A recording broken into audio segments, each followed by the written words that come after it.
Assalamu alaikum and hi friends. Welcome to my kitchen by Fasa. எல்லாரும் நலமா இருப்பீங்கன்னு நினைக்கிறேன். இன்னொரு வீடியோவில் எல்லாரையும் சந்திக்கிறதுல சந்தோஷம். இன்றைக்கி லேசாக செய்யக்கூடிய ஈட் ஸ்வீட்ஸ் கொஞ்சம் பார்ப்போம்.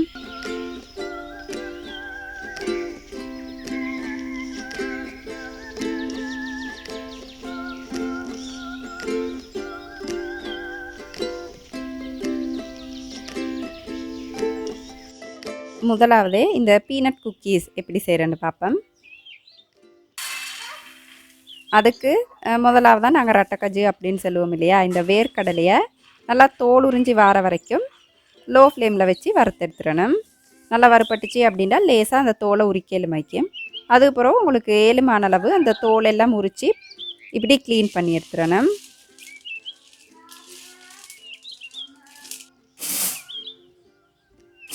இப்போ அந்த ரட்டக்கஜு எல்லாத்தையும் துண்டிக்கிறதுக்கு அரைச்சி எடுத்துக்கோங்க. அப்போ தான் டேஸ்ட் வந்துட்டு நல்லா இருக்கும்.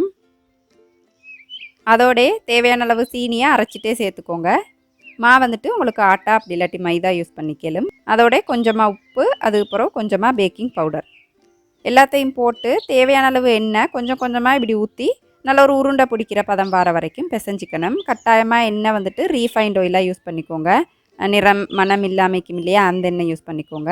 அதுக்கப்புறம் உங்களுக்கு வேண்டிய ஷேப்புக்கு செஞ்சு ட்ரேயை வந்துட்டு க்ரீஸ் பண்ணிவிட்டு அதுக்கு மேலே வச்சு 180 பாகை செல்சியஸில் அவனை வந்துட்டு 10 நிமிஷம் ப்ரீ ஹீட் பண்ணி வச்சுக்கோங்க. இப்போ வந்துட்டு 15 நிமிஷம் அப்படி கீழே நல்ல ஒரு கோல்டன் ப்ரௌன் கலர் வாரத்துக்கு பேக் பண்ணி எடுத்துடணும். அதுக்கப்புறம் மில்க்-மேட் இந்த தேங்காய் தோசை எப்படி செய்கிறேன்னு பார்ப்போம். ஃபஸ்ட்டாக இந்த தோசை செய்கிற ட்ரேயை ஒரு ஆயில் பேப்பர் போட்டு ரெடி பண்ணி வச்சிடணும். நான் இன்றைக்கி இந்த தோசை செய்கிறதுக்கு டெசிகேட்டட் கோகோனட் கடையிலேருந்து வாங்கிக்கிறேன். உங்கள்கிட்ட இல்லை அப்படின்னா தேங்காவை திருவி சின்ன நெருப்பில் வச்சு இந்த மாதிரி காயிற வரைக்கும் வறுத்தெடுத்துடணும். அதோட சீனி உங்களுக்கு தேவை அப்படின்னா கொஞ்சமாக அரைச்சிட்டு சேர்த்துக்கோங்க. கொஞ்சம் வெனிலா எசன்ஸ், கொஞ்சமாக உப்பு போட்டுட்டு கொஞ்சம் கொஞ்சமாக மில்க்-மேட் ஊற்றி நல்ல ஒரு இப்படி இறுக்கமான கலவையாக வர வரைக்கும் இப்படி பிசைஞ்சு எடுத்துடணும். எடுத்து இதை நான் 2 போர்ஷனுக்கு பிரித்து ஒரு போர்ஷனுக்கு கலர் சேர்க்க போகிறேன். இதை வந்துட்டு உங்களுக்கு விரும்பின மாதிரி செஞ்சுக்கலாம். கீழே லேயர் பார்த்தேன் அப்படின்னா நான் வந்துட்டு கலர் சேர்க்கலை. இந்த மாதிரி நல்லா தட்டி மட்டம் பண்ணிவிட்டு 2வது போர்ஷனுக்கு நான் கொஞ்சம் வீட்டிலே செஞ்ச பீட்ரூட் கலர் சேர்த்திக்கிறேன். உங்களுக்கு விரும்பின கலர் சேர்த்துக்கலாம். இப்போ நான் காட்டுற மாதிரி அதையும் இப்படி நல்லா மட்டம் பண்ணிக்கணும். மட்டம் பண்ணிவிட்டு ஒரு 2 hours ஃப்ரிட்ஜில் வச்சு எடுத்துட்டீங்க அப்படின்னா உங்களுக்கு கட் பண்ணி சர்வ் பண்ணிடலாம். நிறைய நாளைக்கு உங்களுக்கு இதை ஃப்ரிட்ஜில் ஸ்டோர் பண்ணியும் வைக்கலாம். அப்போ பெருநாளைக்கு வந்துட்டு உங்களுக்கு லேசாக செய்யக்கூடிய ஒரு ஸ்வீட் ஐக்கியம் அப்படின்னு நினைக்கிறேன். இன்ஷா அல்லாஹ் முயற்சி செஞ்சு பாருங்கள். நான் இன்றைக்கி செய்கிற ரெசிபிஸ் அளவுகள் எல்லாமே டிஸ்கிரிப்ஷனில் மீக்கும், வேணுமெண்டா பார்த்துக்கோங்க. நீங்கள் துண்டு கட் பண்ணக்கெல்லாம் இப்படி உடஞ்சிச்சு அப்படின்னா இந்த மாதிரி ஷேப் பண்ணி விட்டுறலும், உங்களுக்கு அது ஒட்டிடும்.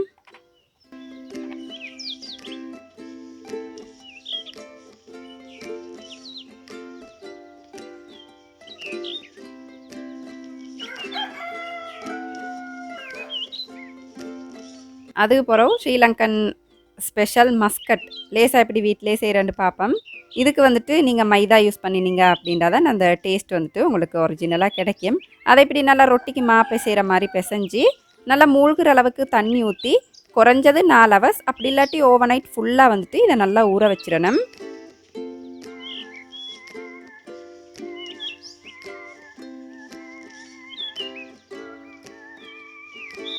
அதுக்கப்புறம் நல்லா தேங்காய் புளிகிற மாதிரி இப்போ நான் காட்டுற மாதிரி புளிஞ்சி அதோட பாலை வந்துட்டு இப்படி வடித்து எடுத்துருங்க. ஃபஸ்ட்டாக ஊற்றின தண்ணியோட அதுக்கப்புறம் கொஞ்சம் கொஞ்சமாக ஒரு கப் அளவுக்கு மாதிரி கொஞ்சம் கொஞ்சமாக ஊற்றி நல்லா அந்த பால் ஃபுல்லாகவே இப்படி புளிஞ்சிட்டு இந்த க்ளூட்டனை வந்துட்டு எங்களுக்கு வீசிரேலும்.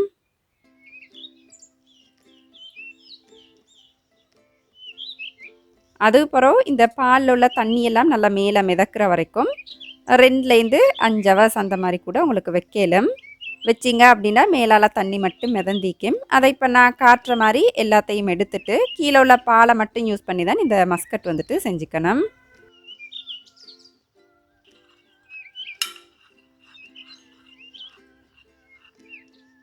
முதலாவதே மஸ்கட்டுக்கு தேவையான அளவு தண்ணி, அதுக்கப்புறம் சீனி சேர்த்து நல்ல ஒரு கொதி வார வரைக்கும் அப்படியே விட்டுறணும். சீனி வந்துட்டு உங்களுக்கு விரும்பின அளவு சேர்க்கலாம். இருந்தாலும் நான் ஒரு அளவு தாரேன், உங்களோட டேஸ்ட்டுக்கு பொறுத்து சேர்த்துக்கோங்க. அது நல்லா கொதித்து வரக்கல நாங்கள் ஏற்கனவே எடுத்து வச்சிருந்த அந்த பாலை சேர்த்து கை விடாமல் கிளறிட்டே இருக்கணும். கட்டாயமாக நெருப்பை வந்துட்டு லோ ஃப்ளேம்லேயே வச்சுக்கோங்க, இல்லாட்டி அடி பிடிச்சிடலும். இப்படி நல்லா ஒட்ட ஸ்டார்ட் பண்ணக்கல கொஞ்சம் கொஞ்சமாக நெய் சேர்த்துட்டு அதோடைய தேவையான உங்களுக்கு கலர்ற ஃபுட் கலரிங் சேர்த்துக்கலும். சேர்த்து நல்லா மிக்ஸ் பண்ணிகிட்டே இருக்கணும். மஸ்கட்டை இனிப்பை வந்துட்டு கொஞ்சம் தூக்கி காட்டுறதுக்கு லேசாக உப்பும் கட்டாயம் சேர்த்துக்கோங்க. நெய் வந்து நீங்கள் விரும்பின மாதிரி ஒட்டக்கலை எல்லாம் கொஞ்சம் கொஞ்சமாக சேர்த்துக்கோங்க. நல்லா இறுகிட்டு வரக்கல வாசத்துக்கு ஏலக்காவை வறுத்துட்டு தட்டி பவுடராக கொஞ்சம் சேர்த்துக்கோங்க. பச்சை கஜு சேர்க்குறீங்க அப்படின்னா கொஞ்சம் நேரத்தோடய சேர்த்துக்கோங்க, அப்போ அது அந்த எண்ணெய்க்கே முருகி வரும். கடைசியாக இறுகி வரக்கல கட்டாயமாக தேங்காய் கொஞ்சம் கொஞ்சமாக சேர்த்து நல்லா கிண்டிக்கணும். அப்போ தான் அந்த தேங்காய் ஃப்ளேவர் வரக்கல மஸ்கட் வந்துட்டு இன்னும் நல்லா டேஸ்ட் ஆகிக்கும். வறுத்த கஜு யூஸ் பண்ணுறீங்க அப்படின்னா கடைசியில் போட்டு உங்களுக்கு மிக்ஸ் பண்ணி இறக்கிறேன். இப்போ நான் காட்டுற மாதிரி நல்ல ஒரு டோ உண்டு மாதிரி மாக்கலவை உண்டு மாதிரி இறுக்கமாக வர வரைக்கும் 45லேருந்து 55 நிமிஷம் அந்த மாதிரி லோ ஃப்ளேமில் கிண்டிகிட்டே இருக்கணும். நீங்கள் கிண்டுற வரைக்கும் மஸ்கட் வந்துட்டு நல்லா வரும். அதுக்கப்புறம் ஏற்கனவே ரெடி பண்ணி வச்சுக்கிற தெட்டியில் போட்டு நல்லா மட்டம் பண்ணிவிட்டு இதை நல்லா ஆற விட்டுறணும். ஆறினத்துக்கு பிறகு உங்களுக்கு கட் பண்ணி சர்வ் பண்ணிடலாம். எனக்கு விருப்பம் இல்லை அப்படின்றதுக்காக வேண்டி நான் இன்றைக்கி மஸ்கட் கிண்டுறதுக்கு நன்ஸ்டிக் இல்லாமல் ஸ்டெயின்லெஸ் ஸ்டீல் தான் யூஸ் பண்ணினேன். உங்களுக்கு கஷ்டம் அப்படின்னா தாராளமாக நீங்கள் நன்ஸ்டிக் யூஸ் பண்ணிக்கலாம். இன்ஷால்லா ஏலும் அப்படின்னா இந்த மஸ்கட் ரெசிபியையும் முயற்சி செஞ்சு பாருங்கள்.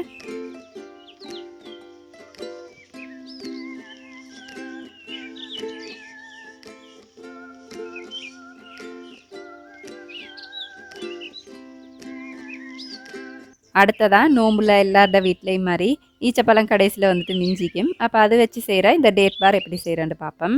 முதலாவதாக ஈச்சப்பழத்துக்கு தேவையான அளவு சீனி கொஞ்சம் தண்ணி ஊற்றி நல்லா மசிஞ்சு வேகிறதுக்கு அப்படியே வச்சிடணும். இப்போ நான் காட்டுற மாதிரி நல்லா வெந்ததுக்கு பிறகு அடுப்பை ஆஃப் பண்ணிவிட்டு கொஞ்சம் கஜுவை குட்டி குட்டி பீசஸாக கட் பண்ணி போட்டு நல்லா மிக்ஸ் பண்ணி அதை அப்படியே ஓரமாக வச்சிடணும்.